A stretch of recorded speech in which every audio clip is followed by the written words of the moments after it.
भारतीय इतिहास के एक ऐसा राजा थे जो कि इतना ज़्यादा खूंखार हो चुके थे कि वो हर किसी का सर धड़ से अलग कर देते थे, हर किसी को काट डालते थे।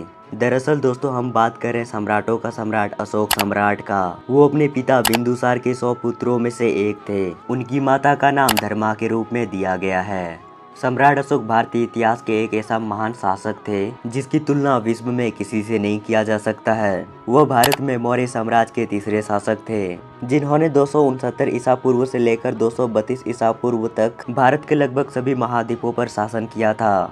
सम्राट अशोक को उनके अद्भुत साहस, पराक्रम, निडरता के वजह से जाना जाता है। सम्राट अशोक एक ऐसे शासक थे जिन्होंने अपने शासन काल में अपनी कुशल कूटनीति का इस्तेमाल करके मौर्य साम्राज्य का विस्तार किया था। इतिहास में अगर हम देखें तो उनके जैसा निडर सम्राट न कभी हुआ न शायद कभी होगा, और उनके रहते हुए मौर्य साम्राज्य पर कभी भी विपत्ति नहीं आई थी।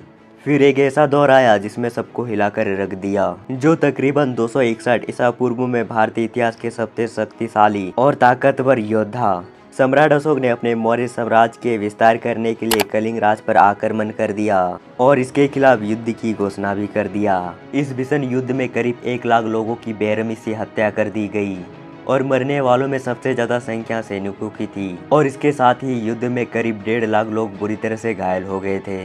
इस तरह सम्राट अशोक कलिंग पर अपना कब्जा जमाने वाले मौर्य वंश के सबसे पहले शासक बन गए। लेकिन इस युद्ध में हुए भारी मात्रा में रक्तपात ने उन्हें हिलाकर रख दिया। कलिंग युद्ध में उन्होंने कई सैनिक, महिला और मासूम बच्चे को रोते देख सम्राट अशोक का हृदय परिवर्तन हो गया, और इसके बाद सम्राट अशोक ने अपने जीवन में फिर कभी युद्ध न लड़ने का खुद से वादा कर लिया।